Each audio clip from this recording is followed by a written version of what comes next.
The Cambridge reading exams, a little bit of a strange one because the way the exam is structured, it forces you to do something very unnatural, namely, not to read the readings. The knack, paradoxically, is not to read the material in the way that you would normally read an article or a newspaper, magazine article, doesn't matter. You're not reading in the same way. The articles or the extracts that you see in the exam, whether they're long ones or long ones divided into extracts, change your perception of them. View them as being simply data or information, whose sole intention is to give you the answers to the questions. So essentially, it's a data mining exercise.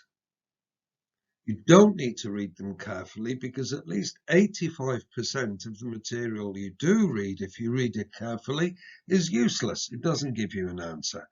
And even worse, it's full of distractors.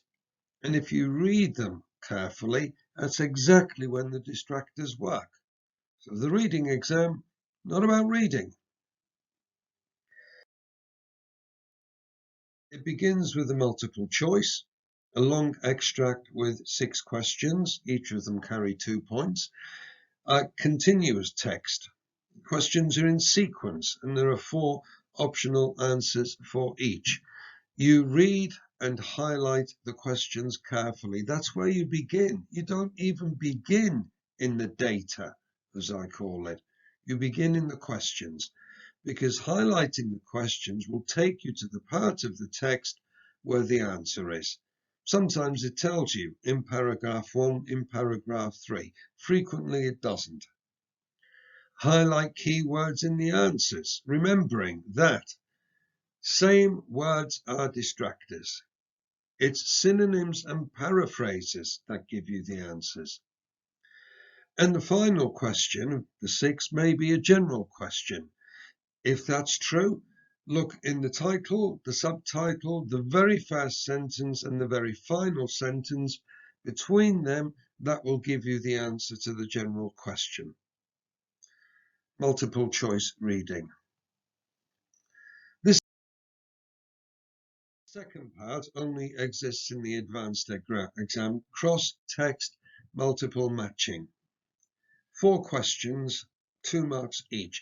There are 4 short extracts by 4 writers. They're usually opinion pieces. They're always about the same topic. And the 4 questions you get are of the form, who of the 4 disagrees with the other 3? Or which of the 4 agrees with a particular other or disagrees with a particular other? Only take that form. It's about agreement and disagreement. So you highlight the key points in each of the questions and then go to each writer and see if they've got anything to say about it. They may not. But you do that first of all, and you put the question number next to what that writer's got to say. You do that for all 4 writers. And then you go backwards and forwards between the questions and the highlighted information you've got to find agreement or disagreement. Not very difficult to do once you get an understanding of it. To begin with, it looks a little bit confusing, but it's not that difficult. Everybody has the next part, gaps text, except in first certificate, there are 6 missing sentences. In advanced, there are 6 missing paragraphs, and in proficiency, 7 missing paragraphs. So you have a long extract called the base text, from which either 6 or 7 sentences or paragraphs are missing, in the way I've just explained. So to correctly fill each gap, you have 7 first certificate sentences, you're only going to use 6. 7 CAE paragraphs, you're only going to use 6. And 8 CPE paragraphs, which you're only going to use 7. And then put them in the right place, of course. You highlight the beginnings and endings of everything.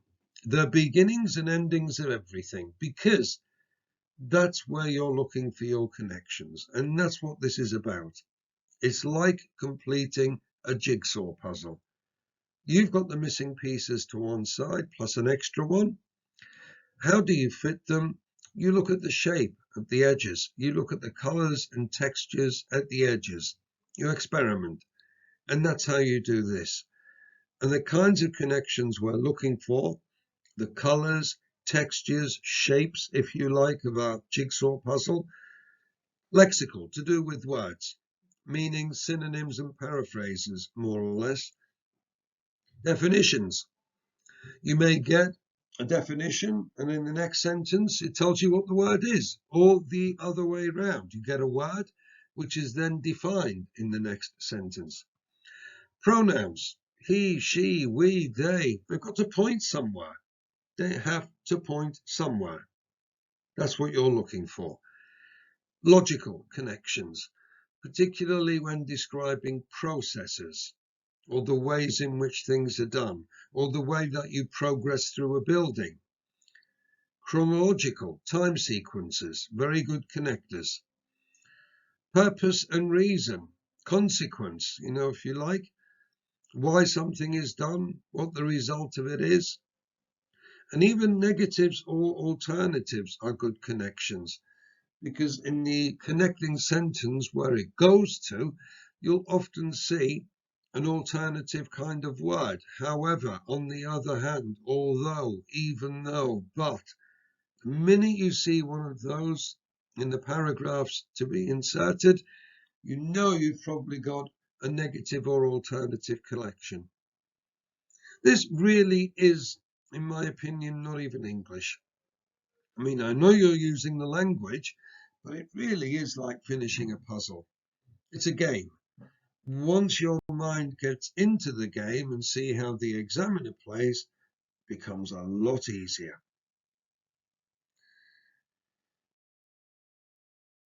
Multiple matching.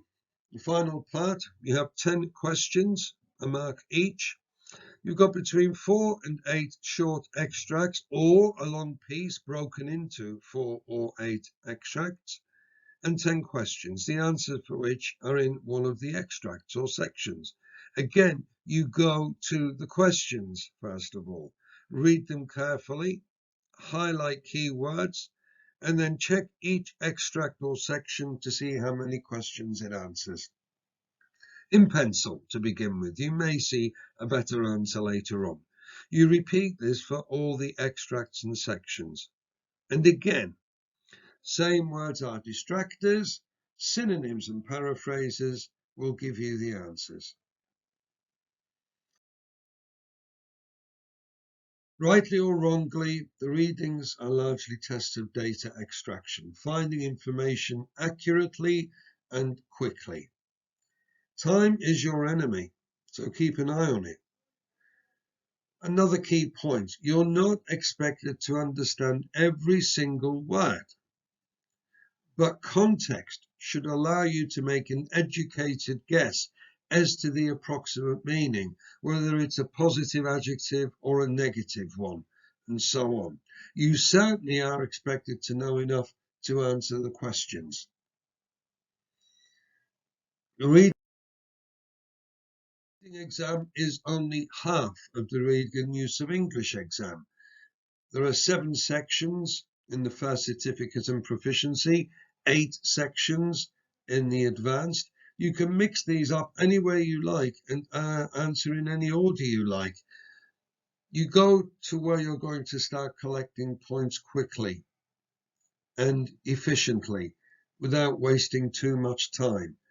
The readings are an invitation to you to waste your time, to bury yourself in detail which not only confuses you, but distracts you. Follow my methodology. Follow the easy way to get information out of the readings, and you'll avoid wasting time that you don't have. As always, practice, practice, practice makes perfect.